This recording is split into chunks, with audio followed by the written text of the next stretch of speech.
So we are now on the second day of the early access beta here for Modern Warfare 4, and we've already got some updates that are addressing some pretty common player complaints. So that's exactly what we're going to be talking about here in today's video. But before we do that, be sure to leave a like, share, subscribe, and turn on notifications set to all so you can stay up to date with all of the content here on the channel. And let's just dive right on into it.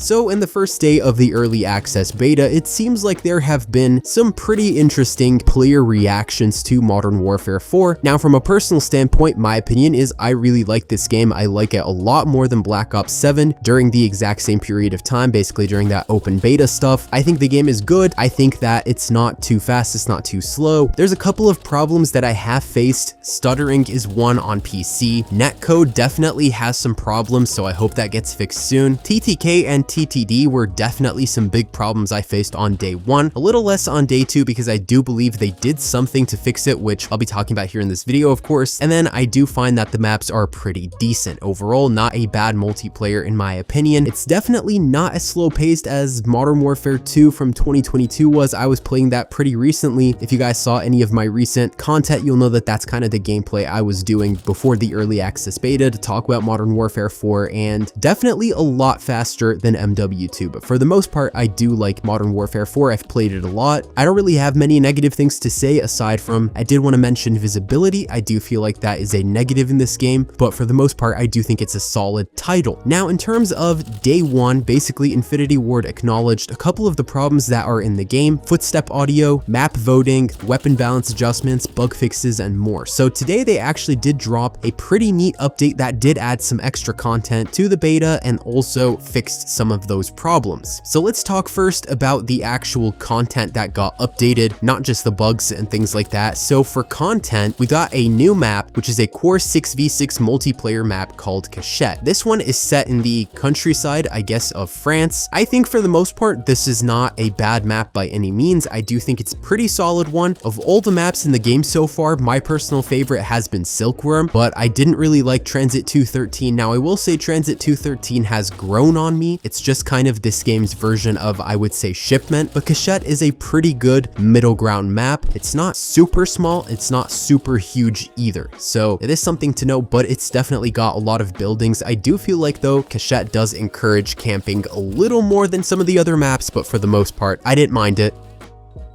They also added a new mode, which is Inflation. Now, you basically eliminate enemies to collect cash. You're supposed to defeat high-value target operators in order to steal what cash they're carrying. The richest players become marked as HVTs for everyone else to hunt, and if you survive over time, you get increased cash multipliers. I personally played this mode a lot, especially here on day 2 of the beta, and I gotta say, I really like this mode. I don't think it's a bad one. I think that it's a little bit gimmicky because you do just kind of have to run around and collect cash the whole time, but there is another objective compared to just getting a high KD in this mode, so I did like that about it. I think it's a really good one, especially if you're in a squad. It's basically kind of like playing TDM, but with a little bit more complexity, I guess you could say, to the objective of the game. They did also add Search and Destroy to the multiplayer in the early access beta. It didn't seem like that was something that was originally planned, but it looks like based on player feedback, they decided to add it. Now, I'm not sure if that means it's going to be in the open beta or not. You can now play Search and Destroy in Modern Warfare 4, which is pretty cool. I know that that mode, a lot of people love it. Obviously, it's Search and Destroy. So basically, they've now added map voting as well because they added a brand new map. On day 1 of the early access beta, there were only 3 multiplayer maps, but since they added Cachette, they now have map voting. So, you know, that's pretty self-explanatory. You vote for which map you want. Obviously, I think the more map variety there is, the more you're going to see people vote for different ones. Though personally, when I was playing, whenever people voted for maps, it was almost always Transit 213 that was getting picked, so I guess it's a fan favorite map. And for Transit 213, speaking of, they brightened the shadowed areas and adjusted the overall color balance. So actually, I did notice today that it was a lot easier to see on this map than it was on day 1, so it's good that they are responding to feedback like this pretty quickly.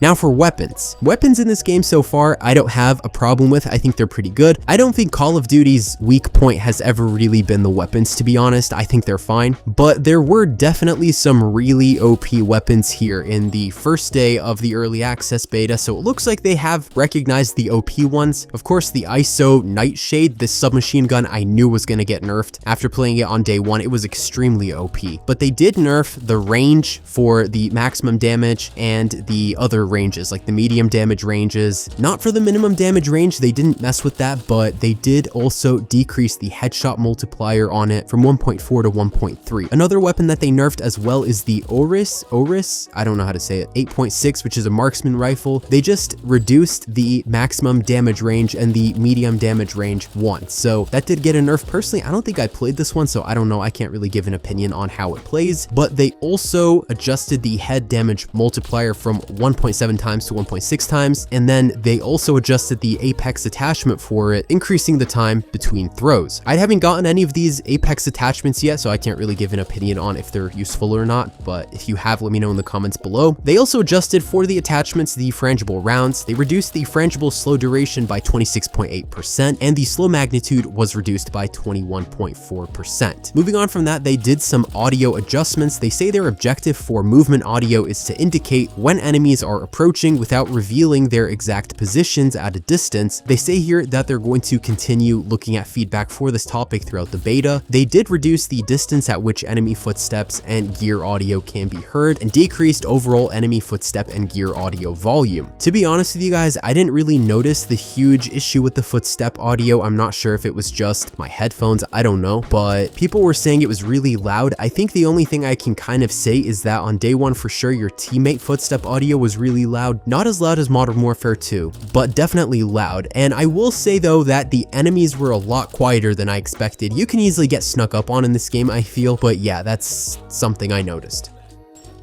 Alright, so challenges here, they enabled the ability to re-roll daily challenges, and then they also dropped a bunch of bug fixes. So let's go through those real quick. They fixed an issue where players were unable to start or complete the mobility course. They fixed a bug that could cause footstep audio to incorrectly use wet surface sounds when players were moving across dry areas. Then they also fixed a problem that prevented the global panel from being opened using its assigned keybind, fixed a disconnect issue caused by the seeker drones. They fixed some problems that would occur when you navigated the menus, fixed an issue that could cause an error when entering the gunsmith without a valid weapon selected. They also fixed a problem when you switched between or reconnected controllers, and then there was also a problem that was fixed where joining a friend from the menu would prevent you from being able to access some settings, and fixed a bug that caused party members to remain in a looping animation in the multiplayer lobby. I actually did notice that problem. I don't know if they patched it fully, to be honest with you guys. They fixed an issue that can make certain magnified optics opaque while aiming down sights, and fixed a rare disconnect issue in Gunfight 10v10. So they say right now that there are some known issues. That join in progress is temporarily disabled on Killblock. They say they're actively working on a fix for this that's caused by a bug in the round transition. They also said here that cooking some lethals can result in an FPS drop, and that they're currently investigating reports of this and hope to have a fix soon.